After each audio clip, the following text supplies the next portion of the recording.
Ministerio de Defensa Nacional. Mantener la soberanía y la integridad territorial.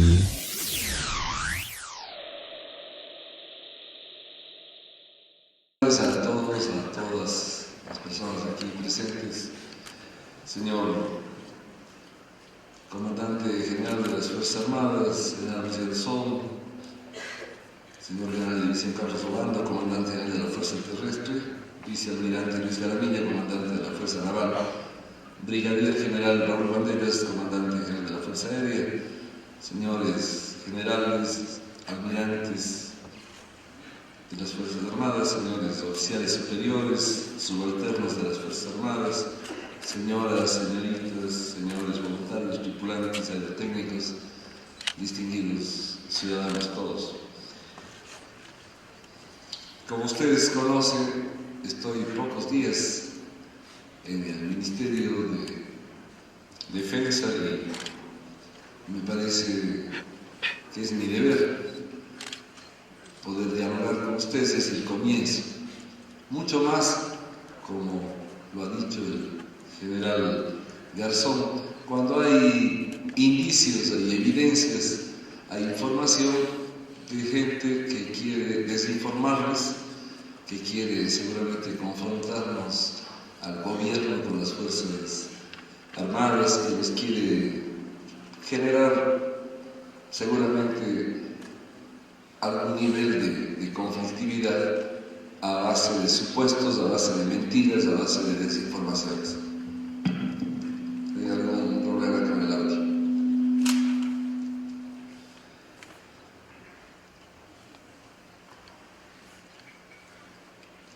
Hay temas que ustedes acaban de ver, me parece que son importantes ambos, no son los únicos. El gobierno de la Revolución Ciudadana, como le llamamos nosotros, al gobierno que preside nuestro compañero presidente Rafael Correa, tiene algo más de 7 años, vamos a cumplir 8 en el mes de enero, de estar en el poder democráticamente.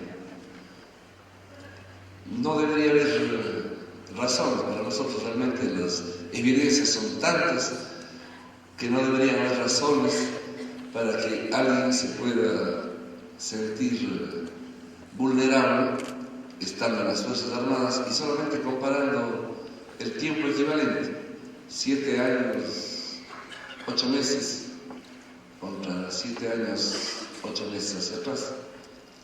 Yo hice una pequeña comparación a base de una diapositiva que pueden ver ustedes ahí, proporcionada por las Fuerzas Armadas, que identifica en cada una de las fuerzas y en conjunto las inversiones realizadas por el Estado, por los gobiernos, desde el año 2000 hasta agosto 18 del 2014. En los 7 años, 8 meses anteriores, se registra una inversión de 378 millones de dólares.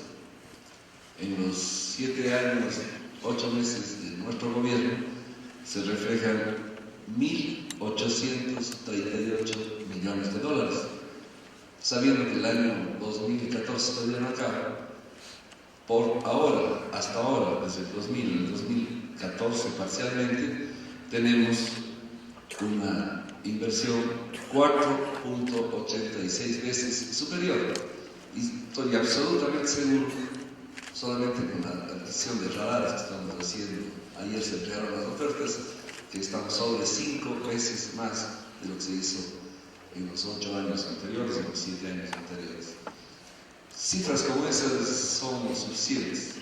Por algún problema técnico que nos ha impedido compartir con ustedes información, esta vez no les podré compartir alguna información relevante que tiene que ver con los cambios. Pero tengo que apelar a lo que son ustedes, hombres y mujeres de honor. Ustedes saben, las familias de ustedes saben cuánto ha cambiado la condición personal de ustedes en términos salariales, por ejemplo. los cambios son más o menos de la misma magnitud que estas cifras de inversión. Son muy importantes, no son sesgadas, no se aplican a cierto segmento de las Fuerzas Armadas, sino se aplican integralmente y más bien equitativamente, generando incrementos superiores en los salarios más bajos, en las remuneraciones más bajas. Hemos visto lo que nos ha mostrado el ISFA, y hemos tenido una primera conversión con el ISFA. El ISFA goza de buena salud, pero parte de la desinformación que ustedes y nosotros tenemos que consumir a veces con una especie de novelas que se dan en algunas radios de Quito y otras partes del Ecuador, donde aparecen los supuestos expertos. Algunos compañeros de ustedes, personas honorables y valorables, que no sé por qué están desinformados. Yo no tendré ningún problema de hablar con todos ellos para decirles nada más que la verdad y nada más que con esa verdad poder debatir si haría falta.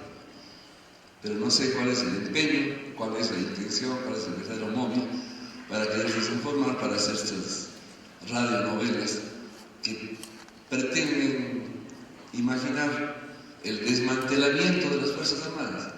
O sea, esto que las fuerzas han pensado durante años, que son parte de un plan estructural, que son cosas que yo he aprendido desde el Ministerio Coordinador, escuchándoles al comandante general, a los comandantes de fuerzas, sustentar ante el presidente y el presidente igual, escuchar y avalar cuando han sido suficientemente claras las propuestas y suficientemente avanzados los estudios, sabiendo que esto cuesta dinero.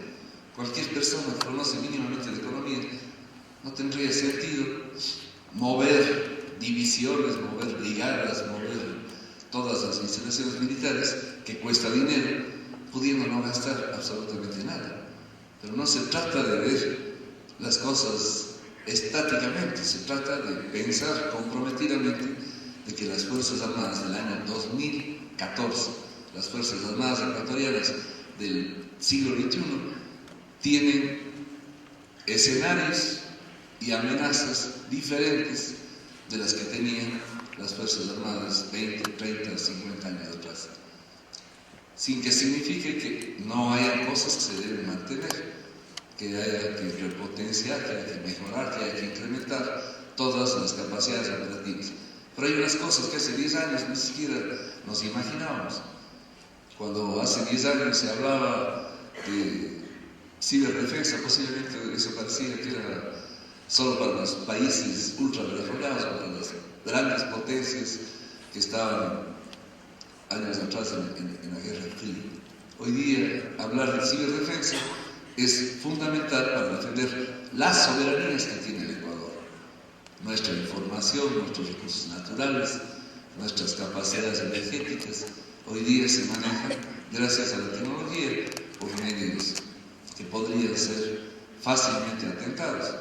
Cuando los países más desarrollados del mundo, cuando los países más ricos del mundo empiezan a hablar de cibermilicias, de cibersoldados, no están hablando de ciencia ficción, están hablando de cosas reales que pasan todos los días.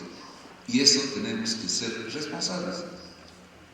Cuando el gobierno nacional empezó en el año 2007 sus funciones, el Ecuador tenía apenas 3.200 kilómetros de fibra óptica que atravesaban dominantemente de norte a sur el territorio ecuatoriano.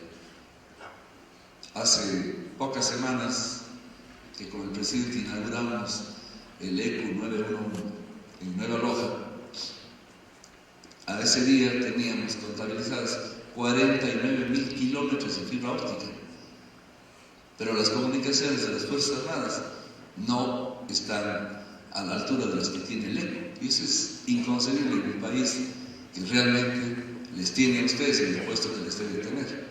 Entonces está todo el esfuerzo del gobierno comprometido para que todo el sistema de comunicación de las Fuerzas Armadas sea igual o mejor a lo que tienen otras entidades del Estado. Y no porque, en definitiva, les puedo dar yo estos ejemplos estoy diciendo que tenemos derecho por haber dado recursos, dinero, por haber mejorado las condiciones de vida, las condiciones salariales, nos sentimos dueños de las Fuerzas Armadas y podemos hacer con ellas lo que se nos antoja. La planificación es parte esencial de este gobierno. La planificación es una herramienta que recuperó este gobierno. Yo tuve en el año 2000, desde el 96 al 2000, tuve la suerte de ser alcalde de mi ciudad y tuve que compartir mis responsabilidades cantonales con 7 presidentes de la República, no sé con cuántos ministros. Y cuando terminé mi mandato, pasé ocasionalmente unos meses asesorando a un ministro del régimen de Alfredo Palacios.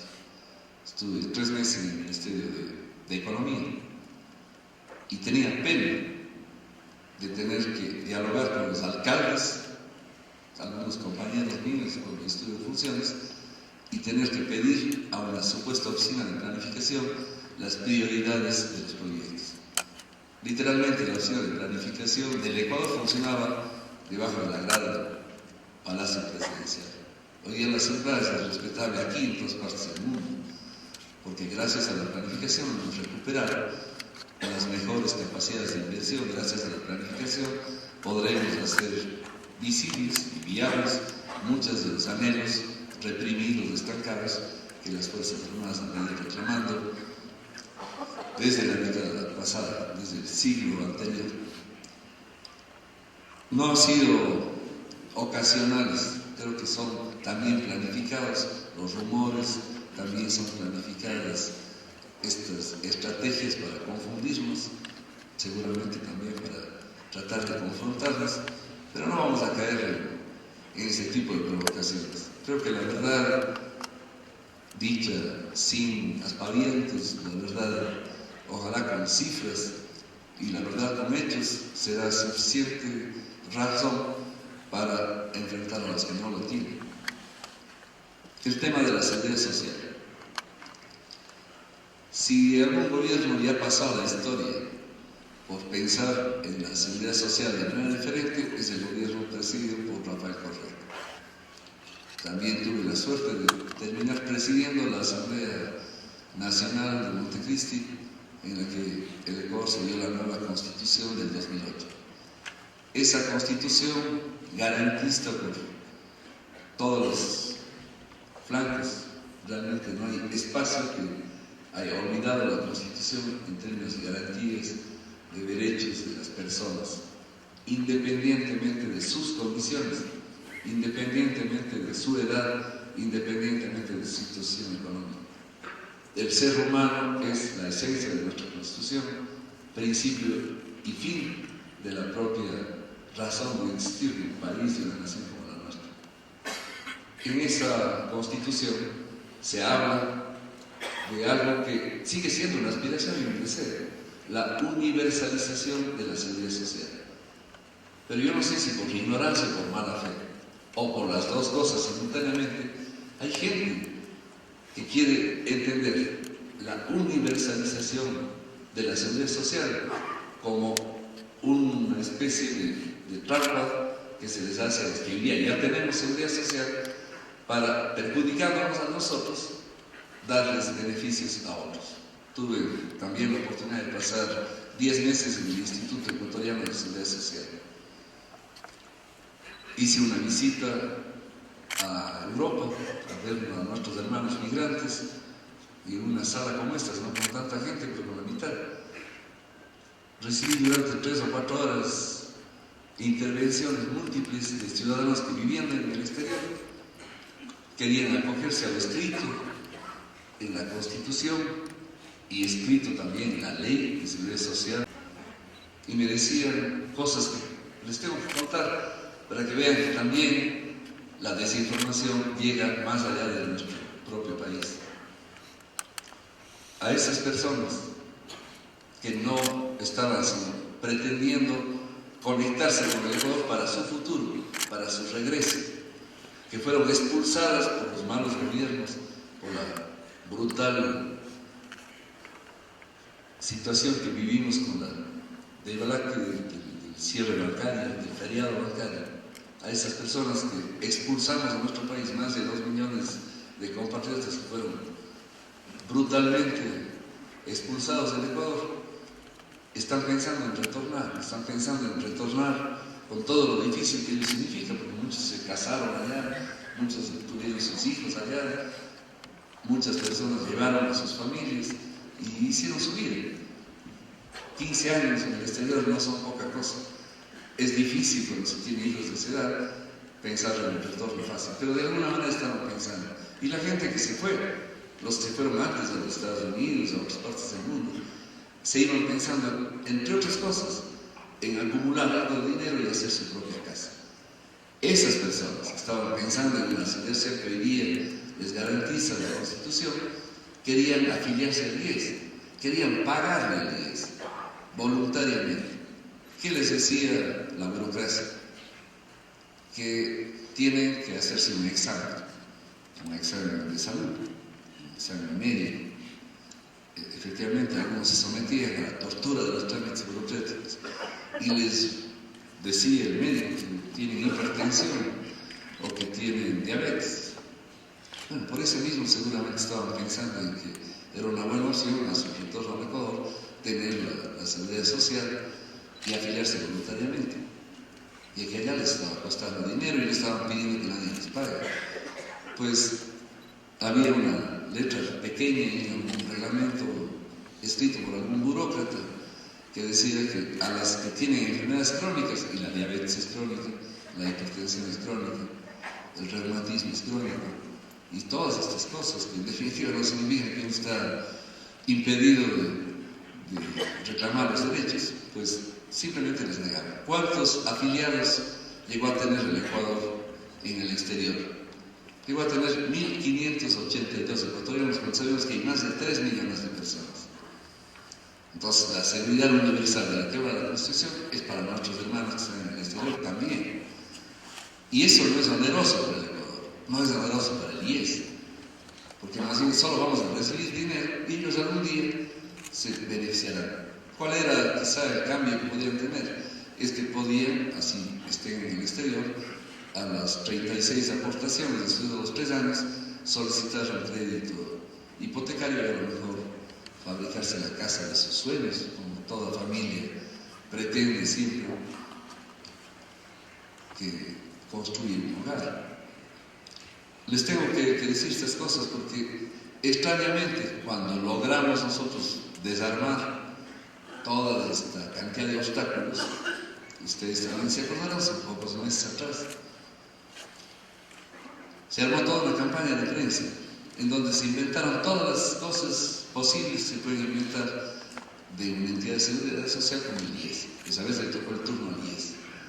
¿Qué decir? Que vamos a quebrar al IES con la afiliación voluntaria de los extranjeros, de los ecuatorianos y de los extranjeros, le vamos a quebrar al IES. Que la gente va a escoger venir a operarse en el Ecuador porque les sale más barato, en vez de pagar un médico en Francia, en Italia, en España, que iban a coger aviones y que iban a venir a atenderse en el Ecuador.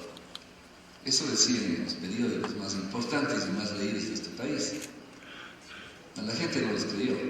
La gente no les creyó. Cuando yo salí del IES, 2 meses después de que estaba esa reglamentación nueva, había como 8.000 afiliados sin haber gastado $1 en propaganda, sin haber hecho una sola propaganda para que alguien se afilie. Porque los derechos no hay que, en este caso, hacer nada más que exigir. Los derechos no tienen fecha de caducidad. Los derechos están ahí para ser exigidos por cada uno de nosotros. Pero les hago esta anécdota para decirles, en esa época también, las más duras, solamente la mitad de la población económicamente activa del Ecuador tiene seguridad social. La otra mitad no. Ustedes han hecho un avance mucho más importante en universalización de la seguridad social que lo que ha hecho el IES o lo ha hecho. Seguramente no conozco la información con el detalle que ahora conozco de ustedes también. En el ISPOL posiblemente tengan la misma situación que ustedes, pero el ISPA protege no únicamente a ustedes como militares, sino a sus familias. Inclusive, parcialmente, les protege a sus padres. Si tendría ese defecto humano de algunos ecuatorianos, que es la envidia, les digo que envidia, pero creo que no hay que decirles envidia, sino qué felicidad saber que los militares, antes de la Constitución del 2008, ya estaban pensando que la seguridad social tiene que ser un derecho de todos los ecuatorianos, de toda la familia militar, por ejemplo, no solamente de los que están en los cuarteles. Eso es lo que queremos para todos los ecuatorianos. Entonces, como han hecho ustedes, solidariamente, el que gana más, aporta más, pero curarse cuesta igual. Es decir, una operación hecha al general, jefe del comando conjunto, al más humilde de los soldados o de los aspirantes, todas cuesta exactamente igual. Pero seguramente el general, comandante general de la fuerza, del comando conjunto, por su nivel de general, aporta mucho más que el que está recién en un nivel bajo del escalafón militar.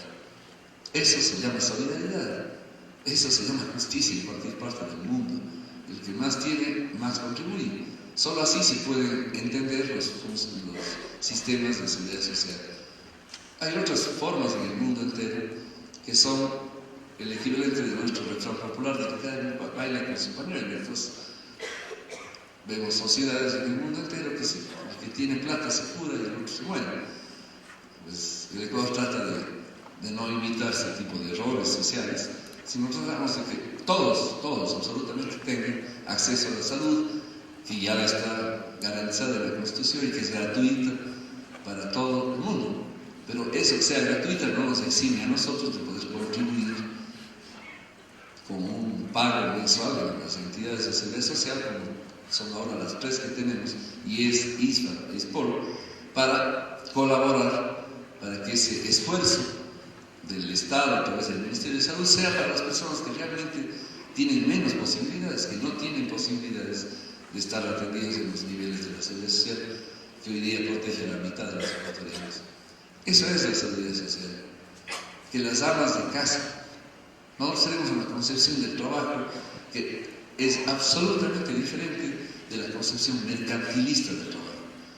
Para nosotros, tal trabajo es el que realiza una ama de casa, y hablo de mujeres más que de hombres, porque dominantemente en nuestro país todavía, pese al fabuloso desarrollo de las mujeres en todas las actividades, poco a poco vamos haciendo visible también la igualdad de género, la igualdad entre hombres y mujeres, pero dominantemente, también por su propia condición biológica, las amas de casa, las madres de este país, por su propia condición, hacen un trabajo invisible, un trabajo que en el mejor caso lo podemos visibilizar y lo podemos reconocer, pero no lo remuneramos. No está remunerada, pero eso no quiere decir que no sea trabajo. Entonces, esas personas que algún día serán igualmente adultos mayores, que envejecerán como todos los hombres, pues están condenadas a no tener ningún tipo de retribución cuando ya no tengan capacidades de trabajar, cuando no tengan quien les pueda compartir un recurso en pareja y se quedan viudas, se quedan solas, a veces se deshacen los hogares, el que estaba afiliado pues sigue en el mejor caso preocupándose de los hijos, la pareja no es motivo de compensación. El drama humano es enorme. Un país responsable tiene que pensar en todas esas cosas. Entonces, el Estado tiene que dar la seguridad social. El Estado, no el ISFA, no el IES, no el ISPOL, el Estado les tiene que dar seguridad social a todos los ecuatorianos. Y eso todavía es una aspiración, es una exigencia. Por eso necesitamos una nueva ley de seguridad social. Una ley de seguridad social que, igual que encuentre fondos, como encontró para la salud y para la educación gratuita hasta el tercer nivel, tiene que encontrar fondos en el conjunto de ingresos del Estado para poder garantizar la seguridad social. Eso es todo. Unificar la seguridad social no está en los planes de este gobierno, y la mejor forma de aclararnos eso es leer la propia Constitución. Por eso, desde el primer instante, a las 7 de la mañana, que tuvieron la gentileza de recibirme en el comando conjunto para darme la bienvenida como ministro, les dije con toda la certeza, con toda la energía: basta de rumores, el ISFA no tiene ningún riesgo de desaparecer. El ISFA hay que volverle cada vez más saludable, y una entidad de seguridad social es aquella que cumple lo que dice la Constitución. Ahí están todas las contingencias. Ni el IES, ni el ISFA, ni el ISPOL cumple todas las contingencias. El desempleo no está cubierto, y la Constitución dice que hay que cubrir el desempleo. Entonces, nos falta, pese a que las tres entidades están cumpliendo todas las otras prestaciones y contingencias que establece la Constitución, pues esa habrá que ver cómo le enfocamos, cómo le entendemos. Parcialmente se cumple cuando hay discapacidades temporales. Cuando alguien se enferma, pues cubren los días las entidades de seguridad social, pero el concepto del desempleo es algo totalmente diferente que simplemente dejar de trabajar un tiempo por algún accidente o por alguna enfermedad. Espero que estas primeras palabras mías, llenas de verdad y nada más que de verdad, les permitan a ustedes investigar, les permitan a ustedes llegar a todas las fuentes necesarias, porque no preguntarnos también cuando haga falta. Buscaremos los canales más directos de comunicación. Yo creo en el órgano regular, pero no soy de las personas que ni me molesto ni me inquieto cuando una persona se salta lo que pueda saltarse para hacerme una pregunta. Yo respeto, ustedes son unas personas excepcionalmente bien formadas, tienen una disciplina envidiable, eso tenemos que copiarlas e imitar. No todos son tan disciplinados como ustedes, pero esta forma de comunicación, yo respeto las formalidades, pero tampoco me voy a molestar si alguien, sin pedirle permiso a nadie, me escribe en mi correo, porque encuentra mi correo, está disponible en mi correo. Tengan la certeza que me daré el tiempo de contestar, porque creo en la comunicación personal. Creo que los ministros somos personas de carne y hueso, que simplemente tenemos más responsabilidades. A lo mejor dormimos menos, trabajamos un poco más, como todos los que tienen manos. Todos ustedes son personas que tienen mano. Entonces sí, es una dignidad, es una misión importante que uno le confíe. Uno se puede sentir honrado de que le confiar, pero eso significa que también tienen unas obligaciones que son diferentes del resto. Pero eso no nos hace diferentes. Yo soy, insisto, de carne y hueso como ustedes, siento como ustedes, me molesto como cualquiera de ustedes, me indignan las cosas tan burdas como las de Cepasquín, que está hecho con toda la mala fe. Si ustedes han analizado los manuscritos que difundieron por todos los medios, tenía desde faltas de ortografía hasta nosotros tenemos los sistemas para evitar los papeles, para contribuir al medio ambiente. No tenemos papeles de nuestra convención, nuestras firmas son electrónicas, este tipo de cosas que nos permiten con bastante seguridad comunicarnos más ágilmente. Entonces hasta el sello de la firma electrónica era una cosa burda, falsificada, propia de un ignorante, de un mediocre, no de un soldado de la patria, que es exactamente lo contrario. Es alguien que ni siquiera a lo mejor tiene ni formación ni ilustración suficiente. Nos quería engañar a 260.000 personas que ustedes representan en nuestro país. Hacerse el disimulado, a lo mejor lo recomienda mucha gente. No le hemos hecho un escándalo, pero tampoco nos vamos a desentender de encontrar a los verdaderos responsables para decirles qué quieren. Pregunten si es que no saben, pero no traten de indisponer con mentiras. Paso a otro tema que también ha sido mal usado, esto que acaba de presentarles nuestro jefe de catástrofes, que es un pensamiento de las fuerzas de tratar de conjuntamente, o sea, uniendo lo que se pueda unir, movilizando lo que se pueda movilizar, cumplir varios objetivos simultáneamente. Yo no he tenido que hacer ningún esfuerzo en leer los documentos que encontré en el Ministerio para saber que está aprobado para el presupuesto de este año parcialmente y del próximo año, de que vamos a construir 107 bloques multifamiliares de 16 departamentos, cada uno para vivienda de personal militar casado.